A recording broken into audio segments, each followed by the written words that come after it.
Hello, everybody. It's Friday. Welcome to our daily devotional. Glad you're here with us. Give me a like or a comment today. I know that you're watching. Yesterday, we tried something new. We tried a microphone, and I asked for feedback, and it seemed to work well. And I personally like the sound better when I heard the replay, so we're going to stick with it. And yes, I'm aware that the voice and the picture are often out of sync, and I have no idea why or what to do about it. And neither does Evan. So if you just listen and don't look at the picture, I'm good with that because I don't know what to do about it. If you do, or you know anybody that you can ask, I'd appreciate your asking because we'd like to be able to get it fixed, but I don't have any answers. So in the meantime, here we are, and we'll pretend it's radio. All right. We're talking about prayer this week, and yesterday we were talking about being persistent in prayer, that sometimes prayers go unanswered because we're not hanging in there in the way that we're praying and sticking with it. And I told about a situation about a guy who people prayed for 50 years for him to become a Christian, and finally he did. And so I said, well, keep praying, don't give up. Now, my question is, what if God is still not saying yes to my prayers and I'm being persistent? Does persistence guarantee a yes to my prayers? And the answer is that there are other things that we have to think about if you're not hearing a yes to what you're praying for. So I'm going to give you a little list today of things that could be the possible answer to why there's no yes to your prayers, besides a lack of persistence. The first one is in James chapter 4, verse 3. James chapter 4, verse 3. You do not have because you do not ask. When you ask, you do not receive because you ask with wrong motives, that you may spend what you get on your pleasures. One of the reasons you may not be getting a yes to your prayers is that your prayers are all about you. They are selfish rather than selfless.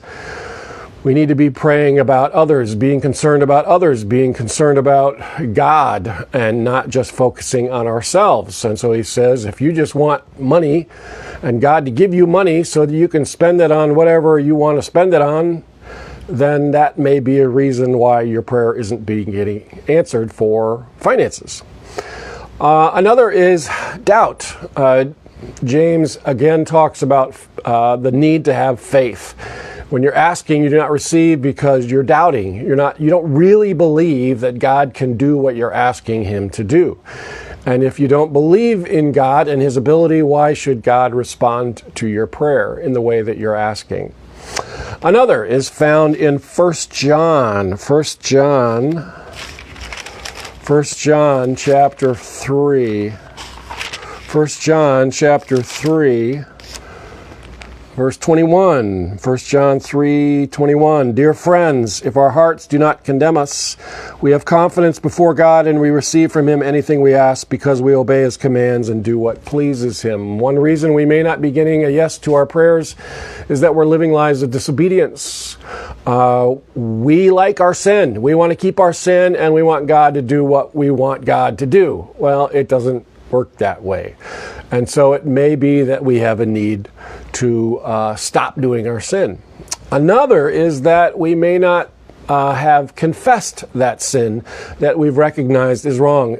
Psalm 66 says, if I cherish sin in my heart, God will not hear me. In other words, we want our sin and we want God's help, and the two don't go together. And so we must confess, not only acknowledge that we have sinned, but we must confess that sin if we want our prayers to be unhindered.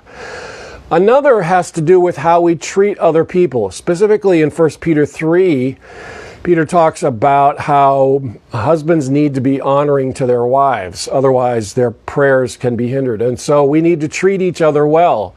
In that case, it was husbands to wives. But I think it can be in any relationship. If we are treating others poorly, why do we expect God to treat us well? Next, Matthew chapter 5. Matthew chapter 5, verse 23. Matthew chapter 5, verse 23. Therefore, if you are offering your gift at the altar, and there remember that your brother has something against you, leave your gift there in front of the altar. First go and be reconciled to your brother, then come and offer your guilt. If you're spending time in your relationship with God, Jesus says, hey, if you have an unresolved conflict with someone, go deal with that first, and then come and talk to God, so that we have good communion, because you've done what you needed to do to make right your relationships before you come to God in your relationship. So he says, if you're offering a sacrifice, leave the sacrifice, go resolve your conflict, and then come back. Finally, 1 John chapter 5, verse 14. 1 John chapter 5, verse 14, which says, this is the confidence we have in approaching God, that if we ask anything according to his will, he hears us, and we know that he hears us whatever we ask. We know that we have what we asked for. We need to ask for things within the will of God. If we ask for things outside of God's will, it's not going to happen. So are we asking God to do something against his nature? Are we asking God to do something against what is for our best?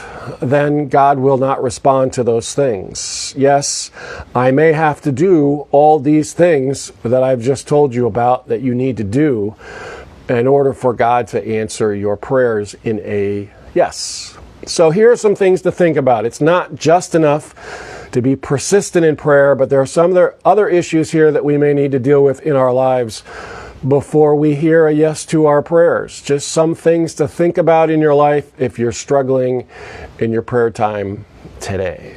All right, well, that's prayer for this week, but I want to give you a couple of announcements. Number one is this Sunday, we'll be having our online program at 11 o'clock here on this Facebook page, and we'd invite you to join us for that. And then a week from Sunday is our first attempt at doing something outside of online. And we are going to have a drive-in service a week from Sunday here at the church at 11 o'clock. People are going to park their cars on the ball field. We have a platform at the end of the hallway here, and we're going to have about a half-hour service. We're going to ask people to stay in their cars for the half hour, and we're going to have a good service on loudspeaker, maybe even on FM transmitter. We'll see if that works. So we invite you to come. The parking attendants will guide you where to go, and we'll just enjoy being able to see each other again. So that's not this Sunday. That's a week from Sunday. And if it rains, we'll have to cancel it, but we will be online regardless. So please join us online this Sunday and next, and maybe even come for a drive-in service as well next Sunday. In the meantime, I hope you have a great weekend, and we will see you again on Monday.